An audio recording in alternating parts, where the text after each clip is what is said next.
kile ambacho kiko mbele yako kwa siku hii ya leo. Kubwa kuliko, tunakwenda kuzungumzia mambo ya kuzingatia unapoingia ama kupita roundabout ama kwenye mzunguko. Kwa hiyo tunajua wengi kuna roundabout, lakini najua hufahamu upande upi ni sahihi, kipi cha sahihi cha kufanya. Niko hapa na mgeni atakwenda kuzungumza vile ambavyo unapaswa kufanya wewe dereva, wewe mtembea kwa miguu unapokuwa kwenye makutano roundabout. Mimi ni Esther Mamko, endelea kusubscribe, kushare, kulike pamoja na kucomment ili uzidi kupata taarifa zote kila iitwapo leo hapa Gift Online TV. Karibu sana.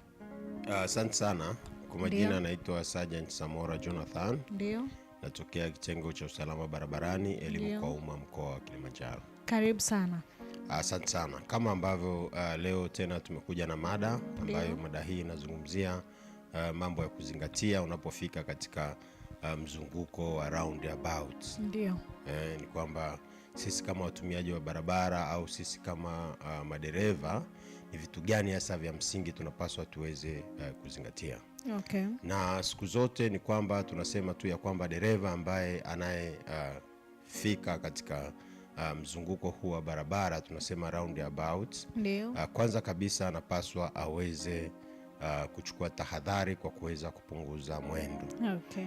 Na anapopunguza mwendo anapaswa aweze kutoa kipaumbele kwa yule dereva ama lile gari ambalo tayari liko kwenye mzunguko. Ndio. Na kipaumbele hicho atatoa kwa magari ya kulia, atoe kipaumbele kwa magari ya kulia ambayo tayari yako katika mzunguko. Na anapotoa kipaumbele kile, yeye anapaswa aweze kupita upande ule wa kushoto. Yeye atapita kushoto kama ilivyokuwa keep left, atapita kushoto. Na baadaye ataweza kutafuta uelekeo wake na kuweza kujua kwamba ni maeneo gani ambapo anapaswa aweze kuelekea. Lakini awali ya yote tusisitize tu na kusema ya kwamba kikubwa ni kuchukua tahadhari. Wewe ambaye unaokaribia katika mzunguko huu katika eneo hili la roundabout, upunguze mwendo, usimame, uangalie upande wako wa kulia. Kama kuna gari linapita, basi uweze kuwapa kipaumbele au uweze kumpa kipaumbele kwa chombo cha moto ambacho kipo katika mzunguko kwa wakati huu. Na ni kwa nini kwenye njia zetu kunakuwa na roundabout? Ile roundabout inakuwa inasaidia nini ama inapunguza nini? Asante sana. Kwanza katika masuala mazima ya barabara, roundabout sana sana inakuwa ni kwa ajili ya kwa sababu yale ni makutano ya barabara. Kwamba kunakuwa na barabara kadha wa kadha zinakuwa zimekutana katika maeneo yale, zinazoelekea katika uelekeo tofauti. Kwa hiyo katika hilo roundabout ni maeneo ambapo panakuwa na mzunguko, lakini kunakuwa na njia au barabara zinazoelekea maeneo mbalimbali zimekutana katika maeneo yale. Sawa. Ningependa kufahamu ni spidi gani ambayo mtu anaweza kutumia, hasa watu wa magari wanaweza kutumia kwenye barabara. Lakini sio tu magari, hata pikipiki. Tumekuwa tukiona pikipiki hazipunguzi mwendo pale zinapofika kwenye makutano. Kama ni spidi alitoka nayo highway, ananyosha nayo hiyo. Je, ni spidi gani ambayo inatakiwa kutumika? Asante sana. Mara nyingi tumekuwa tukishuhudia na kuona kwamba hizi roundabout zipo maeneo ambayo ni ya miji. Au maeneo ambayo panakuwa na mikusanyiko ya watu au kunakuwa na shughuli za kibiashara ambazo zipo katika maeneo yale. Na siku zote tumekuwa tukisema ya kwamba unapofika katika haya maeneo ya roundabout, wewe dereva unapaswa uweze kuendesha spidi isiyo zidi 30. Tunasema kuanzia spidi 30 kurudi nyuma. Wakati mwingine hata spidi hata 20 unaweza ukaendesha katika eneo lile. Yaani unapokaribia katika hizi roundabout, kwanza unapaswa uweze kupunguza mwendo na uweze kuchukua tahadhari. Lakini yule ambaye anayopita katika ule mzunguko anapaswa aweze kuendesha spidi ya kadri ambayo haiwezi kuleta madhara kwake yeye mwenyewe ama kwa mtumiaji mwingine wa barabara. Apunguze mwendo na asipite katika ile spidi ambayo ni kubwa. Na sisi kama jeshi la polisi tunapendelea au tunapendekeza kuanzia spidi 0 mpaka 20.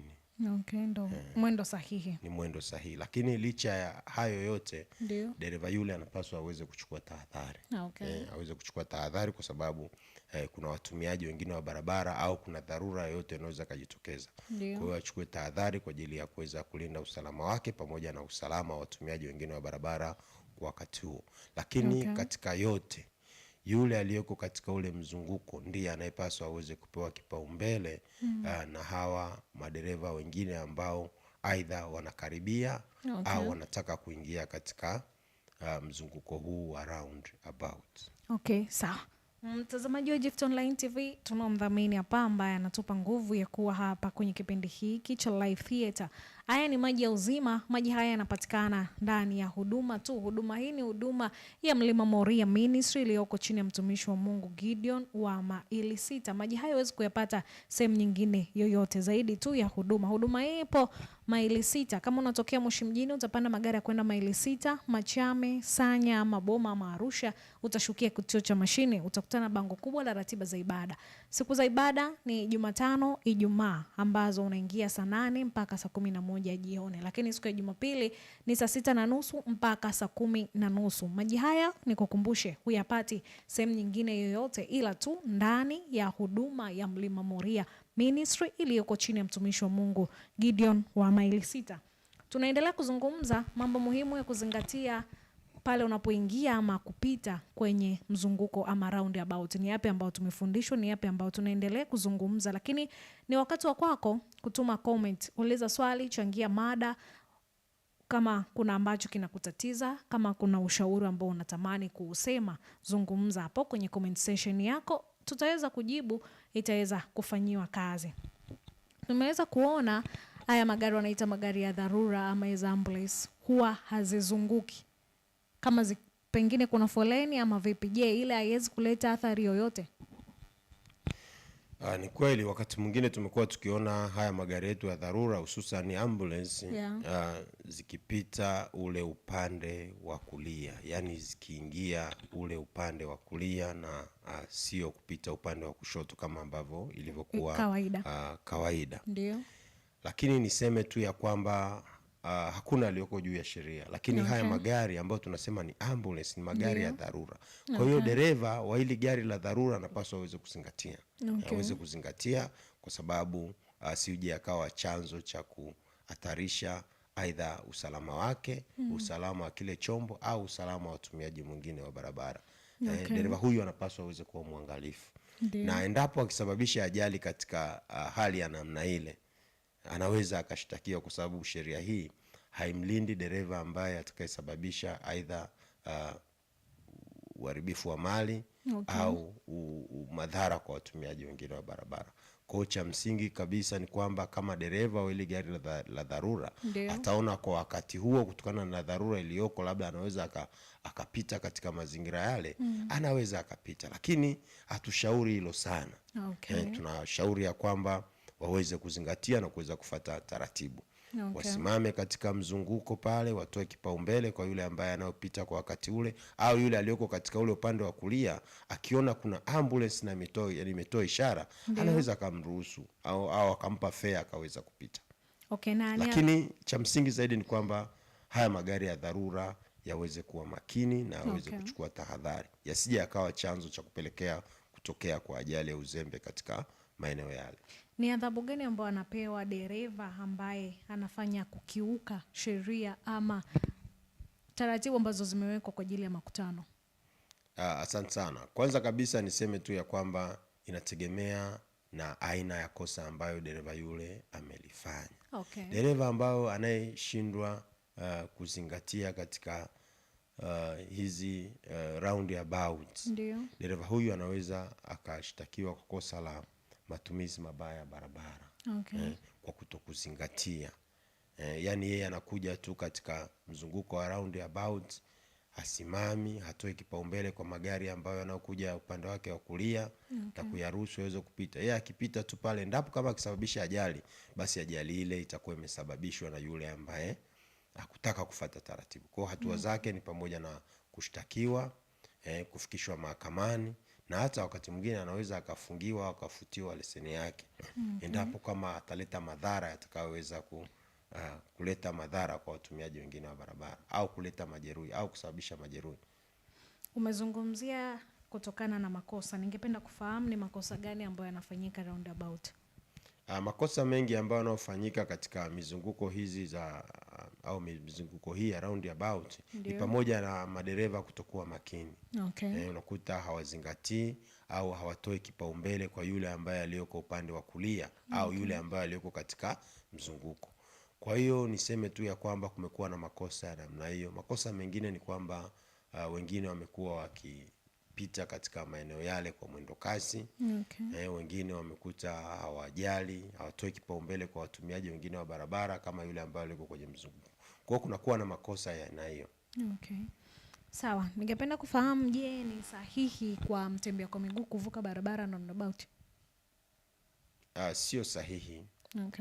Kwa nini nasema sio sahihi? Ndio. Yapo maeneo sahihi na salama kwa ajili ya kuweza kuvuka barabara. Ambao muda mwingi sana tumekuwa tukiwafundisha ili kundi la watembea kwa miguu kwamba wavuke barabara maeneo ambayo ni salama kwao. Wavuke barabara maeneo ambayo barabara imenyooka. Wasivuke barabara maeneo ambayo yana utatanishi kana kwamba wasipozingatia wanaweza kupata ajali za barabarani. Kwa hiyo eneo lenye kivuko cha eneo ambalo lenye roundabout au mzunguko ule sio sehemu sahihi na salama kwa ajili ya kuvuka barabara. Sawa. Ungependa kutoa wito gani kwa madereva pikipiki katika kuzingatia mwendo wanapokuwa katika mzunguko wa roundabout? Ni kweli baadhi yao wamekuwa ni watu ambao hawataki kuzingatia matumizi sahihi ya barabara katika mzunguko huu wa roundabout. Lakini ningependa tu nizungumzie kwa watumiaji wote wa vyombo vya moto. Sio pikipiki tu, hata magari. Kwamba wanapofika katika mzunguko huu wa roundabout, kwanza wachukue tahadhari kwa kupunguza mwendo, kwa kusimama na kutoa kipaumbele kwa yule aliyoko upande ule wa kulia ili aweze kuvuka. Na kama labda kwa wakati huo hakuna ambaye yuko katika ule mzunguko, basi yeye anapaswa apunguze mwendo na aweze kwenda kupita ule upande wa kushoto na aweze kuelekea uelekeo ambapo anataka kwenda. Kwa hiyo hili ni swala ambalo wanapaswa waweze kuzingatia sana. Na sio bodaboda tu, ni watumiaji wote na madereva wote wa vyombo vya moto waweze kuzingatia hilo ili wasiwe chanzo cha kupelekea kusababisha ajali katika mizunguko hii ya roundabout. Sawa, umezungumza ukasema sio pazuri ama sio sehemu ya watembea kwa miguu kuvuka barabara. Vipi kwa upande wa wanafunzi? Unahisi wanaweza kupewa elimu kiasi gani ama elimu hii inawafikiaje ili kuepuka, maana unaona wengi wanafunzi wanavukia roundabout na unajua watoto wakifika roundabout, mfano mzuri ni pale Kiplefti cha YMCA. Kunakuwa na watoto wanatoka shule ya Rau huku wanashuka chini labda wanaenda pale kanisani. Kwa hiyo umekuwa wanacheza barabarani, wanakuwa hawana mtu wa kuangalia. Unatoa elimu gani ili kuhakikisha usalama kwa watoto pale wanapokuwa roundabout? Cha kwanza kabisa, watoto wasiache wenyewe wakatembea barabarani pasipokuwa na mtu mzima, aidha mwalimu wao ama mtu mwingine ambaye anaweza kusaidia watoto wao katika kuvuka barabara. Lakini katika swala zima la uvukaji wa barabara, tuzingatie maeneo ambayo ni sahihi na salama, tunaweza tukaona pande zote za barabara vizuri. Eneo hili lenye mzunguko wa roundabout pale, maeneo yale kwanza unakuta wakati mwingine kunakuwa na vyombo labda vingi vinakuwa vinapita barabarani kwa wakati huo. Kwa hiyo ikiwa labda kuna ulazima sana kuweza kuvuka katika hizi roundabout, basi paweze kuwa na waangalizi ambao watahakikisha kwamba watoto wale au wanafunzi wale wanavuka katika njia ya usalama ili kuweza kuepukana na ajali ambazo zitakazoweza kuwahusisha watoto wao katika maeneo haya ya roundabout. Ikitokea basi labda kuna ulazima au kuvuka barabara katika maeneo yale, aidha paweze kuwa na watu wazima au waombe hata msaada kwa jeshi la polisi kwa ajili ya kuweza kuwavusha watoto wale, kwa sababu miongoni mwa majukumu yetu sisi kitengo cha usalama barabarani ni pamoja na kutoa msaada kwa watumiaji wengine wa barabara, hususan ili haya makundi ambayo tunasema ni makundi ya wazee, watoto na walemavu. Kwa wakati mwingine huwa tunawavusha. Sawa, umesema wakati mwingine mnawavusha, lakini wakati mwingine Kwenye roundabout hampo mara nyingi. Wakati ndio maana nikasema sasa kuna wakati mwingine labda wanakuwa wanafunzi wale labda wako na matron, wako na walimu au wako na watu wengine ambao wanaweza wakawavusha barabara. Na madereva wanapoona labda kuna kundi la wanafunzi, hakuna njia nyingine mbadala ya wao kuweza kupita, basi dereva ambaye yuko makini atapaswa asimame na kuweza kutoa kipaumbele.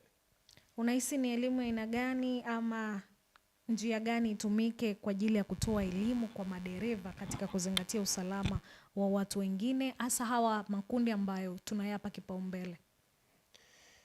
Njia sahihi ya kutoa elimu katika haya makundi ni kwamba madereva tuweze kuhakikisha kwamba tunaendesha kwa kuzingatia taratibu, tunaendesha katika ile falsafa ya dereva kujihami. Ndio. Kwamba wewe kama ni dereva unapaswa ujihami katika maeneo yote ya barabara. Kwa sababu kuna wengine hata unakuta katika barabara zetu kuna wengine unakuta wanavuka barabara hata maeneo ya kona. Sio kwa sababu labda mtu anavuka barabara maeneo ya kona basi wewe dereva unatakiwa mgonge, hapana. Cha msingi ni kujihami na kuchukua tahadhari. Unajihami, unachukua tahadhari hata kwa ule uzembe unaotokana na watumiaji wengine wa barabara. Kwa hiyo wito wangu ni kwamba madereva wazingatie, madereva wakutambua kwamba wana jukumu la kutoa kipaumbele kwa watumiaji wengine wa barabara. Madereva wazingatie, wawe makini, lengo hasa likiwa ni kuepukana na hizi changamoto za ajali za barabarani. Sawa, nikushukuru sana kwa kuendelea kutoa elimu, na imani watazamaji wa Gift Online TV umekwenda kusikia mengi, watakufanya kuelewa, lakini pia kuzidi kutoa elimu ili kupunguza ajali za barabarani. Shukrani sana.